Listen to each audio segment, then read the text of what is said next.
Da'athul miskina ajaba. Kalau diundang sama orang miskin, buru-buru datang. Kita kadang-kadang pada terbalik. Giliran orang kaya yang undang keburu-buru. Ada orang kaya mati mimpin tahlil gak kelar-kelar sampai 1000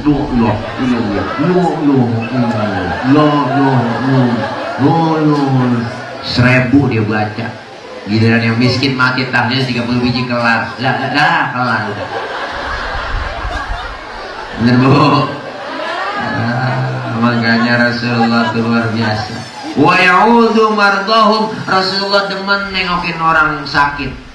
Makanya nengokin orang sakit sunnah. Nengokin orang sakit minimal bawa tentengan po.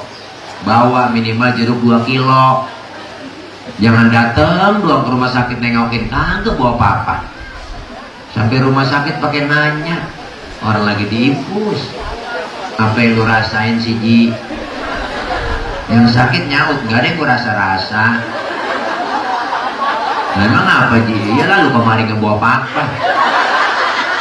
Kalau lu bawa jeruk kali gua rasa-rasain ada asemnya, ada manisnya. Sampai itu pakai nanya apa yang lu rasa sih Ji. Akhirnya yang sakit ngalah-ngalahin yang sehat. Lagi sakit emaknya, Neng, emak pengen makan pepes tai burung darah nih. Saking sayangnya sama orang tua itu anak, wa ilaha illallah, dicariin kok tai burung darah. Tai burung darah dipepes. Nah ini makan pepes tai burung darah. Enak mah, jajain dulu dah lu Neng.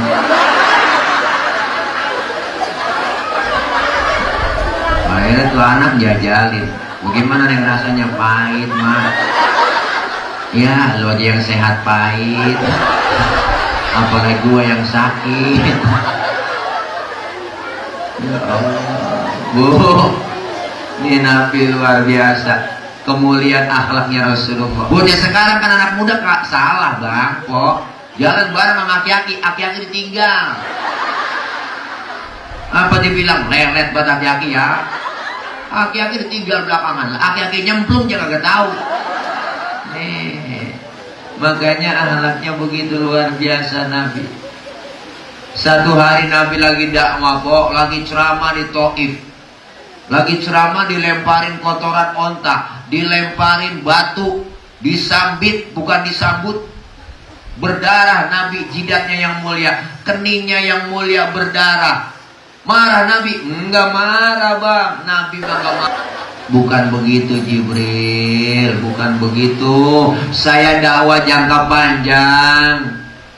Kalau sekarang bapaknya saya ceramahin kagak ada yang beriman, ntar saya tungguin anaknya. Jibril tambah marah. Anak bagaimana bapak Muhammad? Kalau bapaknya kalong, anak kampret. Bapaknya nyolong, anak kan nyopet. Kalau bapaknya kafir, anak udah pasti kafir lagi. Udah gua timbalin aja Jabal Uhud nih. Masa lu lagi ceramah disakitin, ditimpuin batu? Jangan Jibril. Kalau emang anaknya nggak beriman, saya tungguin cucunya. Tuh Nabi Bu. Kebangkatan sabar si madlu. Tuh kata malaikat begitu. Itu bahasa kitanya begitu kok. Sekarang maunya apa? Saya mau berdoa aja. Doa Rasulullah disambitin, ditimpukin berdarah, bukan dibales sama Rasul tapi didoain. Apa doa Rasulullah yang terkenal di Taif? Allahumma hdi qaumi fa innahum la ya'lamun. Ya Allah, kasih petunjuk, kasih hidayah buat mereka karena mereka tidak tahu, kagak ngerti. Nabi balas doain. Ini Nabi akhlaknya luar biasa. Makanya kalau bicara maulid, kemuliaan akhlak Rasulullah. Tema kita apa? Jadikan peringatan maulid Nabi sebagai wadah silaturahim. Kalau nggak ada maulid, kagak. Kalau kumpul kita begini, adanya maulid, adanya pengajian, kita bisa silaturahim begini. Ya enggak? Dengan apa? Kita ikutin ajaran-ajaran Rasulullah. Rasulullah ngajarin kita buat kumpul di pengajian, ngaji. Makanya maulid sukses hari ini. Kelar maulid biar pada doyan ngaji. Yang muda, yang tua ngaji udah. Apalagi udah tua, mau ngapain lagi? Gak nenek-nenek. Jangan pakai alasan banyak. Neng ngaji neng, malu mantu. Ntar apa? Gue lagi men. Nenek-nenek men aja. Ada nenek-nenek men bang? Bu, iya nggak ada. Udah tua mau ngapain lagi? Udah ngaji wah, tasbih pegang banyakin zikir. Udah tua mau ngapain lagi? Memejeng di jalanan sampai menggodain wah. Jangan kan anak muda, setan aja ogah godain. Ngaji. Ini kita ngaji kan bisa silaturahim kumpul begini. Kalau nggak kita silaturahim kok, masya Allah, kita datang ke pengajian, mandang wajah guru kita udah ibadah. An-nadhar ila wajhil alim ibadah. Mandang wajah orang alim ibadah. Mandangnya bukan di jalanan, bukan di angkot, bukan di mall, tapi di majlis. Ngaji kita datang sama guru. Ikutin aja guru kita, ustazah bawa kitab, ngikut aja bawa kitab. Mau bisa kayak kagak baca kitab, bawa tuh kitab. Guru ke bed, kita ke bed.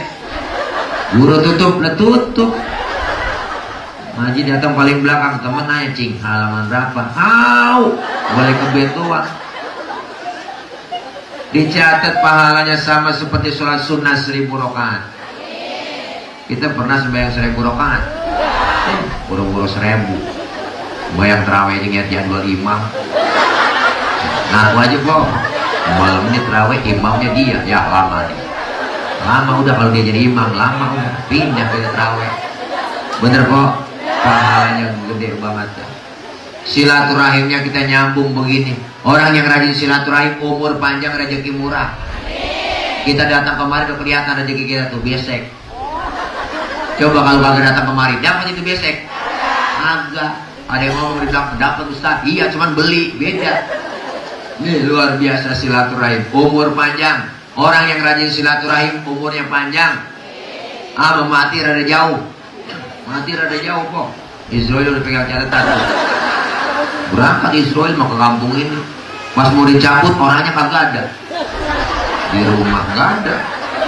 Laporan Israel, ya Rob, orangnya saya mau cabut kagak ada di rumah. Kemana? Awal tetangganya pergi maulid. Jangan dicabut. Tunda. Kalau pengen dicabut juga ntar aja pulang maulid.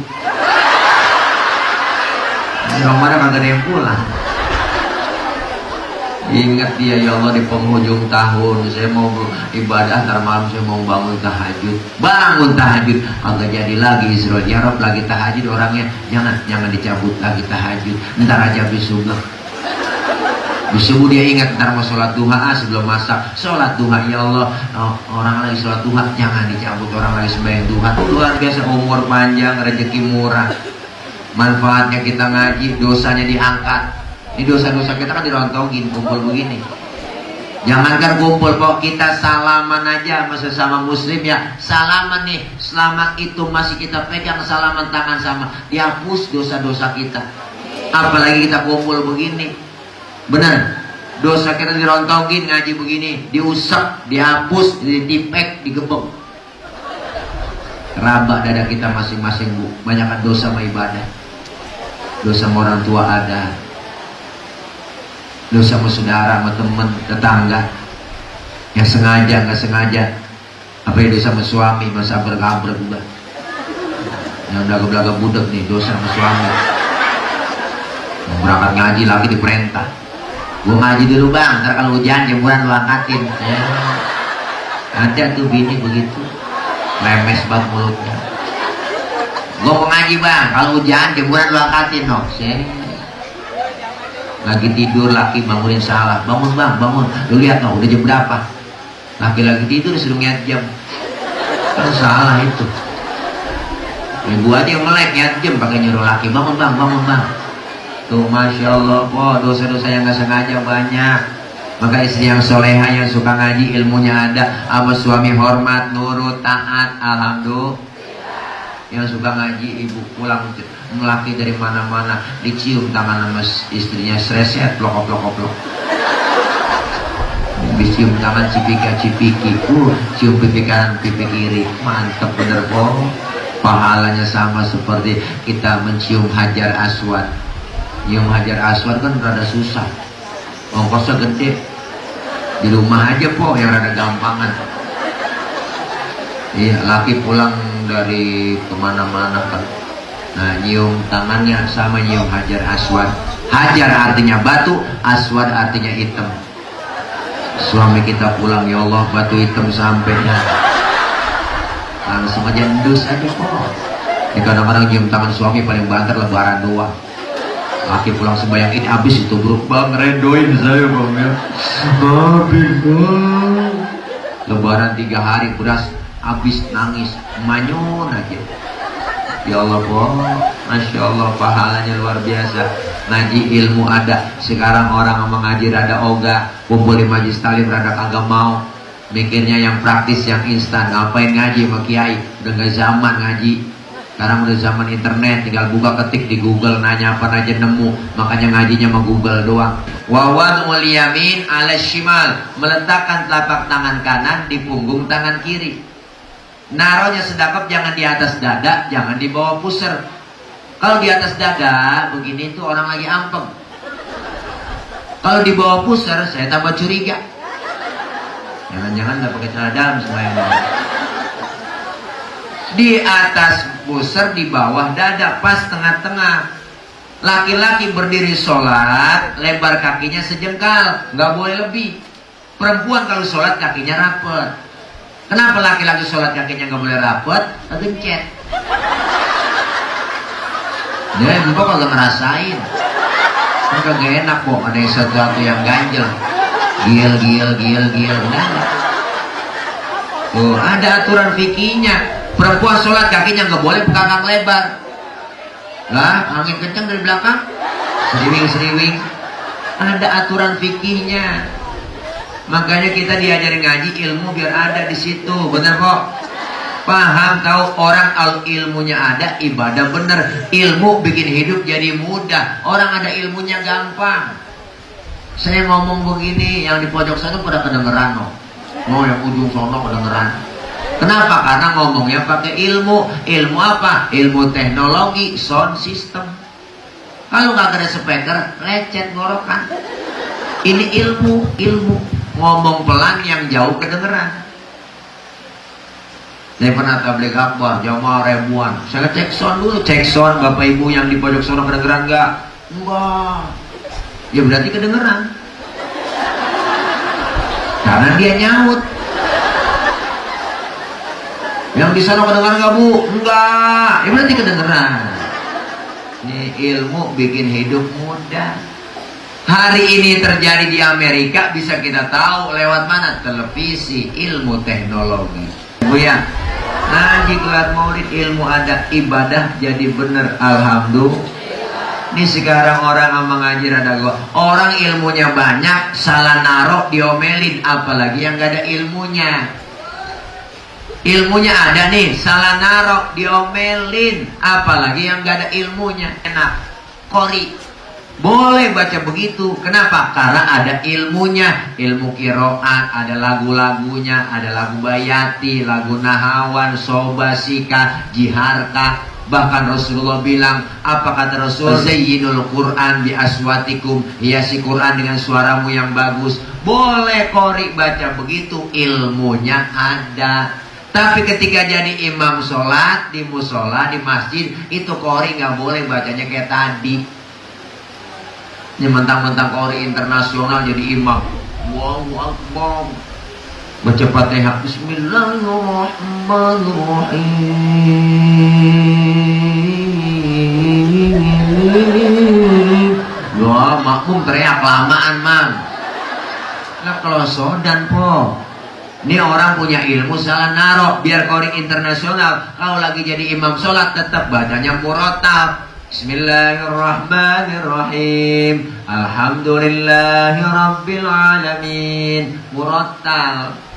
Ilmu ada, salah narok diomelin, apalagi yang gak ada ilmunya. Maka kita diajarin ngaji dari mulai kita dibedong sampai kita dibedong lagi. Mati dah kalau udah dibedong lagi. Siapa yang bedong? Amil. Kalau udah mujur ngalor, muka dipakein bedak, mata ditutup kapas, hidung dimasukin kapas, habis dah. Maka ngaji nggak ada batas waktunya. Maka kita kalau dipanjangin umur, dikurangin bentuk kejadian, mumpung masih sehat. Wa man nu'ammirhu nunaqishu fil khalqi afala yaqilun. Siapa orang yang kami panjangkan umurnya, kami kurangi bentuk kejadiannya. Sekarang kerasa udah Bu. Ya Bu. Tadinya kulit masih kencang, sekarang udah lentur, udah kendor, ya Po. Mata pandangan udah mulai kabur, mata pandangan udah mulai lamur, ngomong udah dikit-dikit ngelantur, ya Bu. Makan dikit-dikit pakai bubur, besok udah digotong masuk ke freezer. Mumpung masih sehat, kita manfaatin buat takarub ibadah kepada Allah. Alhamdulillah, lewat majelis-majelis tali pengajian maulid, silaturahim, biar kompak, wadah silaturahmi. Sekarang silaturahim kita kan lagi diacak-acak Bu. Ada aja orang yang kagak demen sama Islam, ada aja yang bikin pecah umat Islam. Makanya majelis-majelis talim, umat Islam gak bisa dikumpul di partai manapun, umat Islam gak bisa dikumpul di ormas manapun, tapi umat Islam hanya bisa kumpul di majelis-majelis taklim, di majelis-majelis pengajian begini, kumpul jadi satu. Benar, soal perbedaan mah udah biasa, apalagi timbang gara-gara pilkada, wah macam-macam dah, pil semua, ya Po. Enggaknya itu semua kita kompak bersatu. Kalau kita kompak bersatu, silaturahim. Panglima Jenderal Sudirman pernah ngomong kok. Apa kata beliau? Tidak akan ada kemenangan tanpa ada kekuatan. Tidak akan terwujud kekuatan tanpa ada persatuan-kesatuan. Tidak akan mungkin terjadi persatuan-kesatuan tanpa ada budaya silaturahim. Artinya pengen menang harus kuat, pengen kuat harus bersatu, pengen bersatu budayakan silaturahim. Dengan kita kumpul silaturahim, insya Allah rezeki ada, umur jadi panjang. Orang tua dulu umurnya panjang-panjang karena silaturahimnya rajin. Lebaran datang ke rumah saudaranya yang jauh yang dekat, dia sahabat semua datang silaturahim. Maka orang dulu wajar umurnya panjang. Yang kedua, makanan orang dulu masih asli, makanya wajar jarang nggak pernah penyakit kok. Orang dulu minum air sawah nggak mati, mana bekas tepakan kebo, airnya bening banget diminum pakai gogolio tuh orang dulu. Ya Bu. Ya Allah, orang dulu makan uli, dodol, wajik, rengginang, renggining, bocororot, akar kelapa, kedeblak, sagon, geplak, ongol-ongol, obio, cucur, gemblong, abuk, sagon. Kan makanan bikinan tangan semua. Bayi-bayi makan sagon, gak boleh ngomong kita makan sagon. Nyembur. Sekarang kita umur rada pendek, kenapa? Silaturahim rada kurang, lebaran jarang nyampe ke rumah saudara. Lebaran cuma lewat WA doang, lewat SMS. Ya Bu, selamat Hari Raya Idul Fitri, mohon maaf lahir batin, segitu doang. Kadang-kadang pakai kata-kata mutiara lagi. Di saat tangan tak bisa lagi berjabat, di saat lisan lagi tak bisa bicara, di saat kaki tak bisa melangkah, itu tanda-tanda orang stroke. Lebaran orang silaturahim, umur jadi pendek. Ya Bu, kenapa saudara-saudara kita dari Jakarta pulang kampung mudik, datang, dia bela-belain, berangkat pengen pulang kampung, ketemu sama saudara, sama keluarga, terutama sama orang tua. Bener Bu? Tiket bus habis, tiket kereta habis, dibela-belain naik motor Mio. Mio joknya pendek, sambung lagi pakai papan, tumpuk 3, nyampe ke Brebes ke Tegal. Kenapa? Karena pengen ketemu sama saudara. Ya Bu? Silaturahimnya rajin. Kita bagaimana mau umur panjang, sama tetangga aja kagak pernah akur, saudara berantem lebaran gak pernah datang. Emang lebaran depan mata kagak datang sama saudaranya. Emang aja kesel sama saudaranya. Dikit-dikit buang muka, ketemu buang muka, capek muka kita buangin mulu. Habis kita buang tuh muka, comot lagi, tempelin lagi tuh muka. Ya kok kapan mau panjang umurnya? Yang kedua, makanan kita udah gak asli sekarang, banyak campuran zat kimia. Maka jangan heran sekarang dokter banyak, rumah sakit banyak, penyakit kagak mau ngalah, tambah banyak. Penyakit aneh-aneh Po sekarang, kencing pahit, darah pendek, urat asem, masih muda bibir pada menyon, tangan keriting, stroke. Orang dulu penyakit kagak kering stroke Bu, paling banter gudik, gidu. Agak pakai berobat kena gidu, dia cari tikar panja, tikar yang dia tuh ya. Tikar pandan yang udah kering dia bikin gitu, ya dia bikin tabunan. Emang pantatnya gatel, dia garang pantatnya di tabunan. Semua bahaya Bu, orang dulu mah, ya Bu ya. Iya, sekarang mah penyakit macam-macam, gula, liver, jantung, stroke. Lagi penyakit stroke, penyakit berat itu, segerobak aja berat. Apalagi stroke berat itu penyakit. Jangan sampai dah kita, ya. Ibu ya. Masya Allah, kita pengen silaturahim kita umur panjang, rezeki murah. Orang dulu kan anak banyak, rezekinya banyak, nggak ngerasa susah. Orang tua dulu kok, orang tua dulu punya anak paling dikit 15. Bener, saya punya encing, anaknya ada 13, laki semua, nggak ada perempuannya.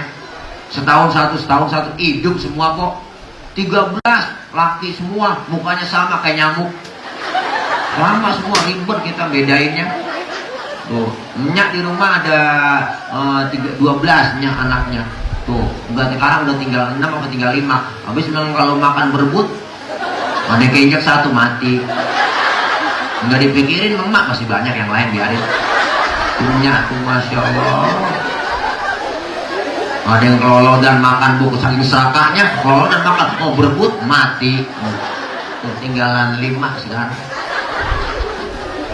Berkah orang tua dulu. Emang zaman dulu makan berebut, nasi sekepel. Ya po, orang dulu kreatif bang. Anak banyak, semua kebagian makan. Nasinya cuma sekepel, mengkudunya 3 bakul diirisnya.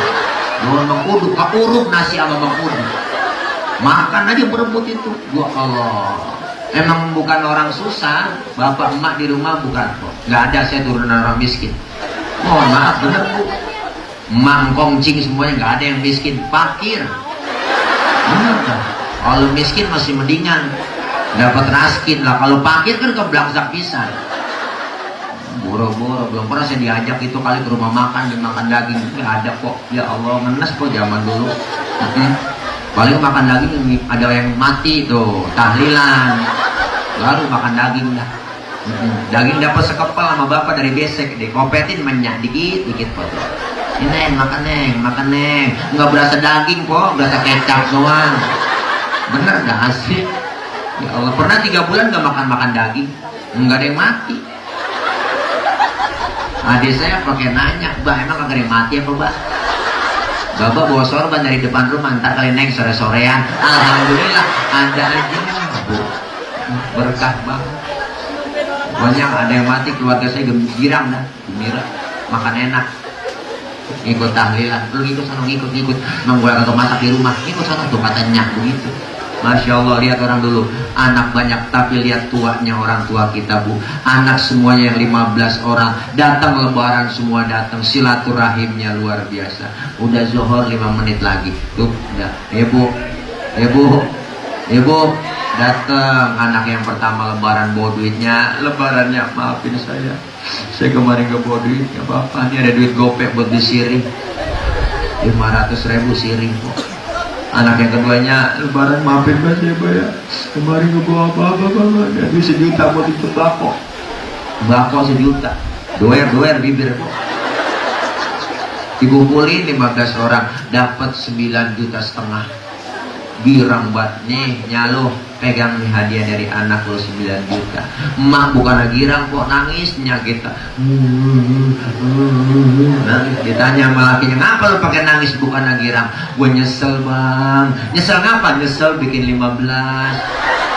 Kalau ketahuan begini gue bikin 25. Lakinya ngomong, soblak bisa lo.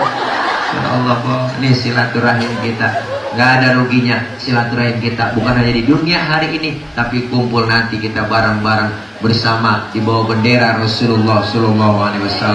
Kelak kita semua dapat syafaatul uzma di yaumil qiyamah. Man ahabba sunnati faqad ahabbani, wa man ahabbani kana ma'i fil jannah. Insya Allah kita bersama Rasulullah, bersama-sama di dalam surganya. Amin ya rabbal alamin. Cinta sama Nabi, cinta sama Rasul. Bu, jangankan kita bang, terakhir sebagai penutup, bu, dulu Nabi waktu ketika khutbah selalu pegang batang korma. Batang korma dipegangin terus. Tuh batang korma lagi khutbah dipegangin. Sahabat ngeliat, kesian Rasulullah kalau khutbah selalu pegang batang korma. Bagaimana kalau kita bikin mimbar? Akhirnya sepakat musyawarah, dibikinkan mimbar Rasulullah buat khutbah. Mimbar jadi, Rasulullah langsung khutbah di mimbar. Beliau Rasul nggak pegang lagi itu yang namanya batang korma kok. Baru assalamualaikum, ada suara nangis. Sahabat pada bingung, siapa ini yang nangis? Suaranya 2 orang yang nggak ada.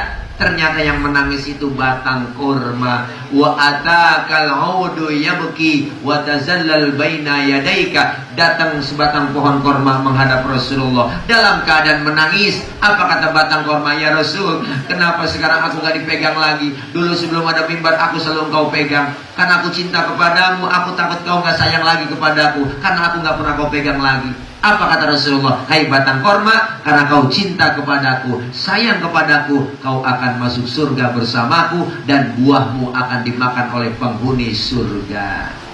Batang korma, cinta Nabi, masuk surga. Insya Allah kita semua masuk surga.